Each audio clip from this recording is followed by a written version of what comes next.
Hey guys, welcome back to another installment of Field Tested. This is equipment and gear that I've used quite a lot in the field when I'm hiking and camping, and I found quite useful. I haven't simply just bought a piece of kit just to do a review. I've actually used and tested it. So this particular episode is going to be on the Leatherman Rebar. Obviously it's in its little nylon holster. Now, the first time I ever came across the brand Leatherman was in the Andy McNabb series of, I'll give you a picture here of Nick Stone. And Andy McNabb, the former SAS guy, famous for Bravo 20, was quite well known for product placement in his early fiction books. I think he's just brought the Nick Stone series to an end. It should have ended a long time ago, to be fair. And he always talks about Timberland boots and the Leatherman. Now, the Leatherman isn't just a knife, it is a multi-tool.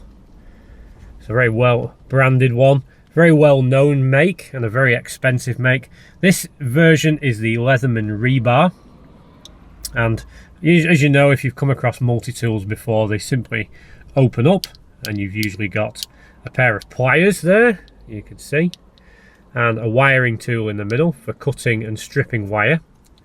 And this particular model has 17 different tools. I'm not going to particularly go through every single one of them. They're self-explanatory. But one of the main features is it has a knife that's within the legal length of 76 millimeters, less than 3 inches or just on 3 inches, which keeps it well within the legal limit in the UK. And it has the usual suspects, a file. What else have we got in there? You've got to be careful getting them out because these are flipping sharp. And then, yep, you can just see screwdriver bits, very fish related nonsense. So we've got flathead screwdriver tips. Strange. There's a lot of these to do with fishing that I obviously have never fished a day in my life. Saw blade Phillips, and probably the second most important aspect, I think, is the bottle opener, the can opener. Yeah, nothing unusual there in the Leatherman Rebar. For some reason it has measuring things on the side. Don't plan on doing much engineering when I'm out in the field. But one of the great features is that is a locking blade, fixed blade, and in order to release it, you press that down and push it back in, being careful not to trap my fingers. Yeah, so there you go. It folds back up like that and then goes into its nylon pouch, and it did come with the nylon pouch with a press stud, and it has a belt loop on the back, but I usually carry it on my belt kit in one of the pouches.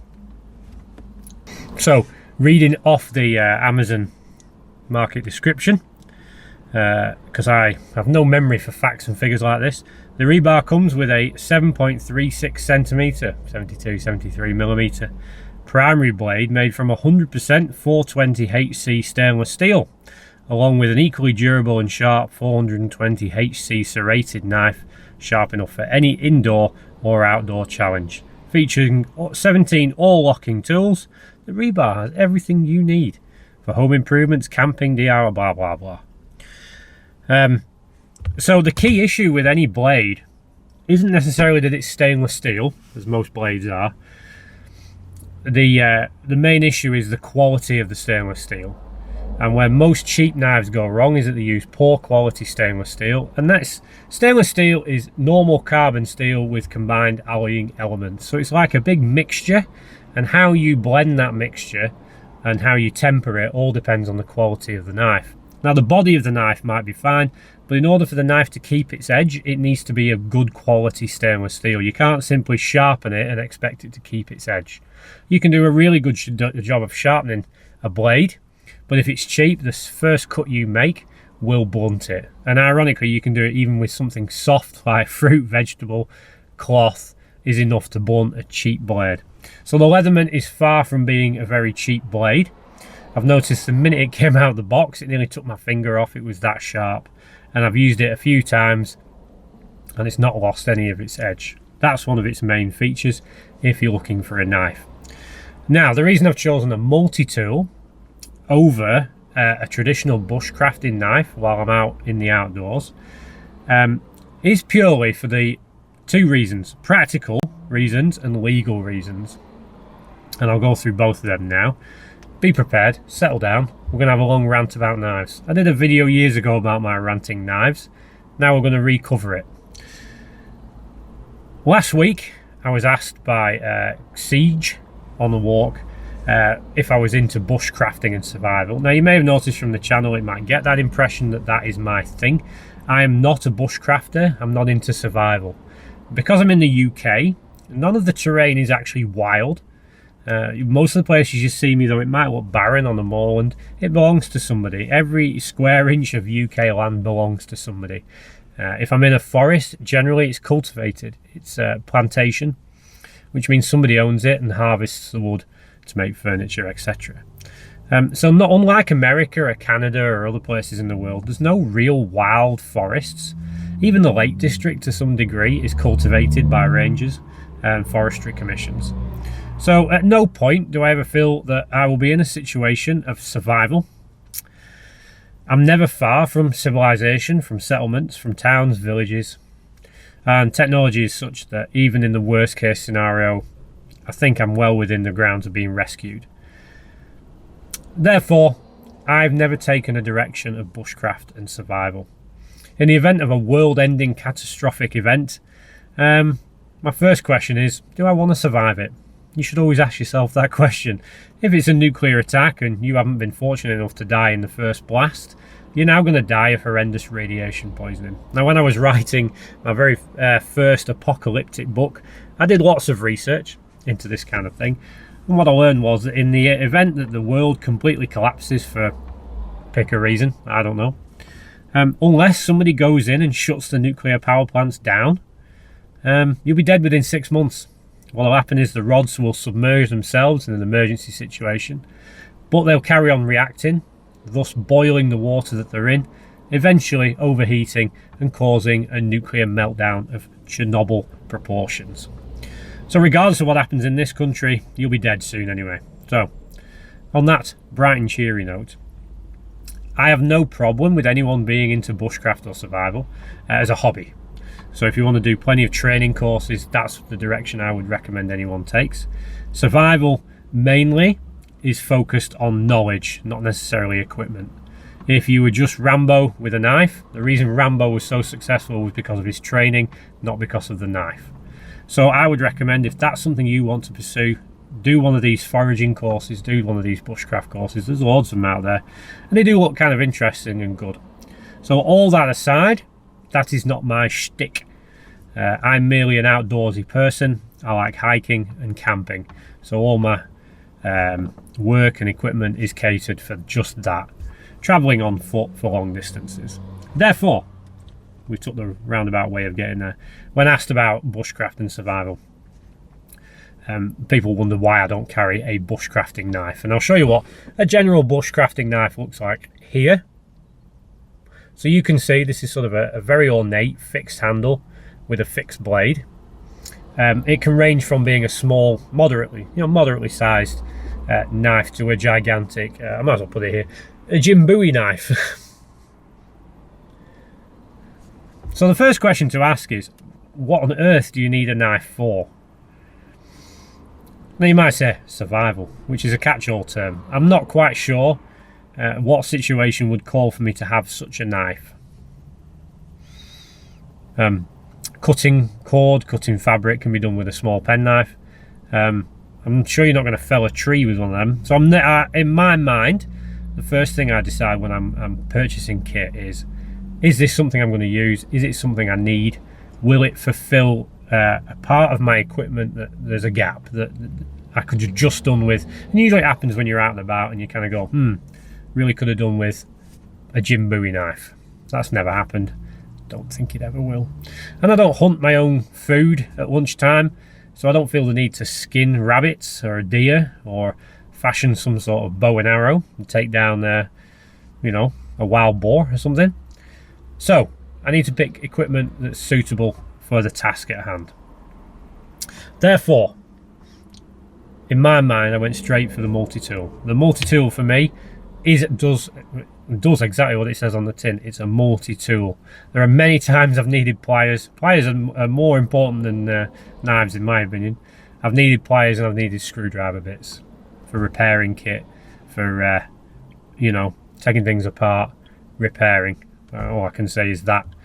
And a sharp edge is always handy for occasionally opening my tea or my dinner, for opening packets.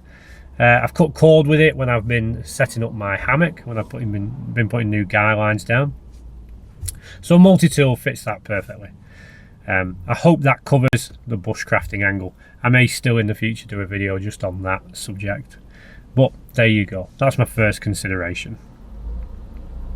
So my second consideration is the law. And this is what, dare I labour this point, what I'm finding in the hiking community is, I'm going to be blunt now, brace yourselves. This might cost me subscribers again. I don't mind, I'd rather speak the truth. In the hiking community and camping, wild camping community, there does seem to be a general disrespect for the law of the land. I'm just saying it. I'm putting it out there. I think in British culture there is a general disrespect for the law, but especially in the community of camping and wild camping. I've said before in numerous videos, wild camping in this country is illegal, and I know recently there's been an outcry against Dartmoor being purchased by somebody else, some grand money-making mogul, who's decided that there will be no more wild camping. It was kind of the blind eye was turned to it. It was never really legal to wild camp on Dartmoor, but there was kind of a general understanding it was acceptable. That has now changed as far as I know. I'm not up to date on what's happened with the protesting. But what amazes me is that so many people protested this travesty of justice, who also openly admitted to illegally wild camping elsewhere. Well, if you weren't bothered about illegally wild camping over there, why would you be bothered about illegally wild camping on Dartmoor? So on the whole, if you were camping on Dartmoor because it was the only place where you felt legally allowed to, I recognise your complaint there. If you wild camp just about anywhere, why do you even care? It is illegal to wild camp in this country. It's basically trespassing. That piece of land, like I said, is owned by somebody else, and they don't want you on it without their permission. It seems sensible to me to go and just ask permission. If you know where you're going to stop, just ask permission from the landowner. Or just don't wild camp. There are plenty of campsites. If you notice me on multi-day hikes, I will go out of my way to find suitable accommodation. And I get comfort from that, knowing I'm in a secure place to rest. I'm not worried that I'm going to get mugged or attacked in the wild. That being said, when it comes to knife laws, this is also something that doesn't seem to get much respect. In this country, it is illegal to carry either a locking knife or a blade that is over that 3 inches in length, or 7.3 centimetres. Now, ironically, this is just on the legal limit, but what the law tends to focus on is the reason you have for carrying it. So if you're hiking or camping and you have this big Jim Bowie knife on your belt, imagine you might never get caught, but imagine one day you just happen to bump into a policeman and he wants to know why you're carrying this knife. What reason are you going to give for that massive blade bushcrafting knife? That's what you've got to think about. If it's longer than that, you're already breaking the law as it is. You're carrying a blade that's too long. It's illegal to carry. But if you're carrying a bushcrafting knife and say you're stuck within the legal limit, you might be challenged as to why you're carrying it. And then you're going to go back to the beginning of this video and look through the reasons I've just given for not carrying it. Are you in a survival situation? Are you in the wild? Do you need it to help you achieve your aims and objectives? You might get an understanding policeman, or you may not.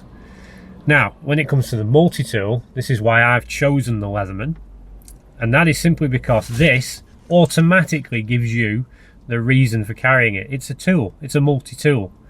And if you're out camping and hiking and you've got your backpack on, it's very obvious, it's self-explanatory that you would be expected to carry something like this. And it doesn't necessarily need to be carried on the belt, it can be carried in your kit, in your pouch. So when I've done my research on the Leatherman and on multi-tools, they're generally accepted as being perfectly acceptable to carry. and the reason for carrying them is self-explanatory. So I've offset the Leatherman Rebar against the bushcraft knife. So when you're making a decision about which knife you wish to carry, I do 100% encourage you to get one of these. It fulfills both your need for a blade, because this is an excellent quality knife, which will do 99% of what you want it to do, but you'll have the added extra of the tools and the pliers. As I said, you will probably use the pliers more than the knife, and you'll have no legal ramifications when you do actually use it. The Leatherman Rebar itself, I highly recommend, just because although it is expensive, you are getting value for money. You're getting high quality product, you're getting quality stainless steel, and it's going to last you a lifetime. I do not expect that to break, and I'm pretty sure it did come with a lifetime guarantee anyway, that I would be willing to, cash in on.